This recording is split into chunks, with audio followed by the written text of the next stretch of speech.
Mr. Aguilar. Let's hope there's no tariffs on that cookie. So, We should put a tariff on it. It's invasive. thank you, Mr. Chairman. Thank you all for the testimony today. General Nordhaus, I know Chairman Calvert thanked you for the support that the Guard has offered Los Angeles during the wildfires, and we appreciate that to all of you. General Nordhaus, as you're aware, the Air Force is in the process of decommissioning F-15Cs. The California Air Guard is scheduled to receive F-15EXs to replace their aging F-15Cs. I'm concerned about recent announcements that appear to direct some of the F-15EX aircraft to Selfridge over Fresno and New Orleans. My first question is, can we expect to see delays in the delivery of the F-15EXs to Fresno, and how are you working with the department to ensure that the Cal Guard doesn't have a gap in the F-15 mission?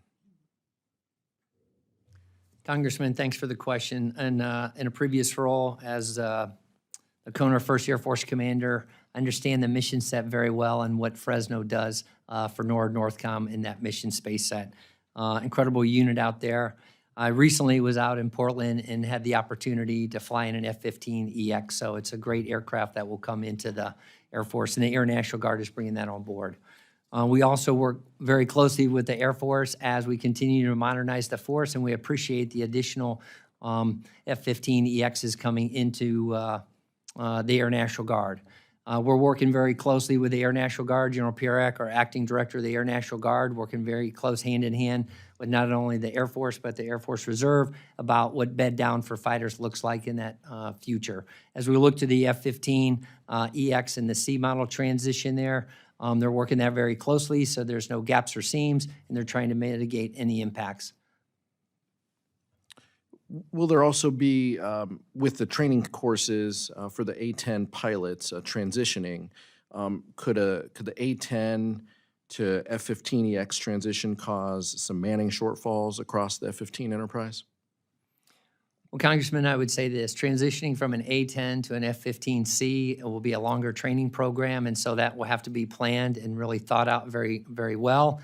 Going from an F-15C to an F-15EX, like I'm seeing up in Portland, is a very quick transition. And so the pilots up there, was very impressed by them. They have 36 pilots at Portland. 22 of them are instructor pilots. So I know the vast capability and experience, and that will help make transitions from F-15C to F-15EX go very quickly. Are you passing any concerns, up the chain? I mean, I hear what you're saying, but clearly with the change in Selfridge, this could be a problem. I mean, some of these transition from the A-10, it'll have a longer education gap, training gap there, and the potential for the gap with the EXs to Fresno. I mean, you're conveying any concerns you may have. Not saying that you have any, but any concerns you have are being conveyed when it comes to timeliness. Certainly, all the bases are talking to the Air National Guard Readiness Center, and they're passing that information up to the director of the Air National Guard, and we're working with the Air Force as we look to the future, understanding each of those pieces. And then you also have the production of the F-15EXs coming off the line, and so we want to understand what that looks like in the future, and then we'll take that into consideration and minimize any gaps or seams so that we keep warfighters flying healthy aircraft to get after deterring our adversaries. General, I don't mean to pick on you here. The administration has expressed interest in establishing a Space National Guard. Can you share how the Bureau is interacting with the DoD and the administration in establishing a Space National Guard? Congressman, yeah, thank you for the question.